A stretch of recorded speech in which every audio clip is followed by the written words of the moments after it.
नमस्कार, अस्मिताच कुकिंग चॅनलमध्ये तुम्हा सर्वांचं खूप खूप स्वागत आहे. काय होतं ना, उन्हाळा म्हटलं की तीच भाजी आणि भाकरी नको वाटते आणि नेहमीच्याच पद्धतीने जर खिचडी बनवली तर तीही नको वाटते.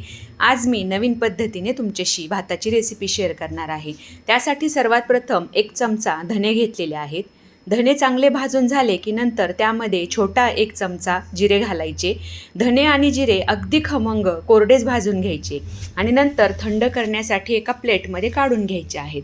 इकडे मोठमोठे 3 कांदे घेतलेले आहेत. ते कांदे खूप बारीकही नाही आणि खूप मोठेही नाही, मध्यम आकाराचे चिरून घ्यायचे आहेत.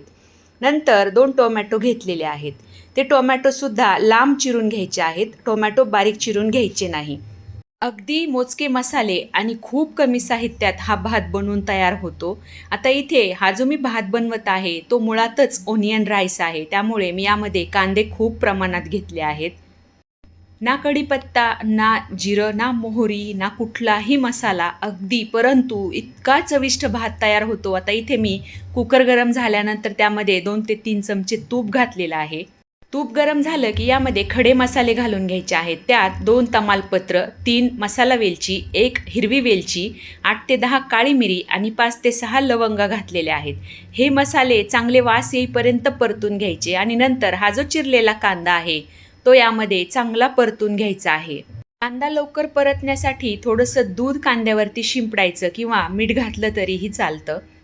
कुठलेही मसाले नसताना सुद्धा अगदी कांद्याचा इतका सुंदर रंग या भाताला येतो. आता यामध्ये कांदा लवकर परतण्यासाठी मी थोडंसं मीठ घातलेलं आहे. कुठलाही पदार्थ असो, चवदार जर बनवायचा असेल तर तो अगदी कमी गॅसवरती किंवा मध्यम गॅसवरतीच बनवायचा आहे. इकडे कांदा परतून होतो तोपर्यंत हे जे भाजलेले धने आणि जिरे आहेत ते मी थोडेसे मिक्सरला जाडसर भरड करून घेणार आहे. आता इथे अर्धी कटोरी मी तांदूळ घेतलेले आहेत. बासमती तांदूळ आहे हा, तुम्ही कुठलाही तांदूळ वापरू शकता. तो तांदूळ स्वच्छ 2 ते 3 पाण्याने धुवून घेतलेला आहे. आता कांदा परतून झाल्यानंतर यामध्ये चिरलेले टोमॅटो घालून घ्यायचे आहेत आणि चांगलं मिक्स करून थोडा वेळ टोमॅटो मऊ होईपर्यंत ठेवायचा आहे. आता यामध्ये ही वाटलेली धने आणि जिऱ्याची भरड घालून घ्यायची आहे आणि चांगलं मिक्स करून घ्यायचं आहे.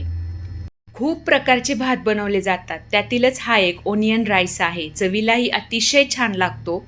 नेहमी एकाच पद्धतीने जर खिचडी बनवायचा जर तुम्हाला कंटाळा आला किंवा नकोसं असेल तर या पद्धतीने एकदा भात नक्की ट्राय करा. आता हा टोमॅटो आणि कांदा व्यवस्थित परतून झाले की यामध्ये धुतलेले तांदूळ घालून घ्यायचे आहेत आणि परत एकदा चांगलं मिक्स करून घ्यायचं आहे. तांदूळ जर भिजत घातलेला असेल तर जेवढे तांदूळ तेवढंच पाणी घालायचं आहे, परंतु मी इथे तांदूळ न भिजताच वापरलेला आहे म्हणून अर्धी वाटी तांदळासाठी 1 कटोरी पाणी घातलेलं आहे.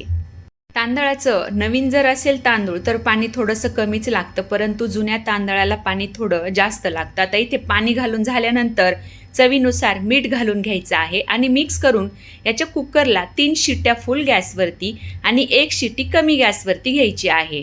आता इथे शिट्टी घेताना सुद्धा भिजलेला तांदूळ असेल तर फक्त 2च शिट्ट्या फुल गॅसवरती आणि 1 शिट्टी कमी गॅसवरती घ्यायची आहे. तुम्ही इथे बघू शकता, हळद नाही, लाल तिखट नाही, कुठलाही मसाला नाही, परंतु भाताला रंग किती छान आलेला आहे. आता हा भात मी एका डिशमध्ये सर्व करत आहे. हा ओनियन राईस तुम्हाला हवं त्या रायत्यासोबत म्हणजे काकडीचा रायता किंवा दुधीचा रायता किंवा अगदीच कोशिंबिरीसोबतही छान लागतो. परंतु मी या ओनियन राईससोबत खाण्यासाठी बुंदी रायता बनवलेला आहे. तुम्हाला माझी ही ओनियन राईसची रेसिपी कशी वाटली मला कमेंट करून नक्की सांगा आणि हो, आवडली तर लाईक, शेअर, सबस्क्राईब करून माझ्या चॅनलला सपोर्ट नक्की करा. धन्यवाद.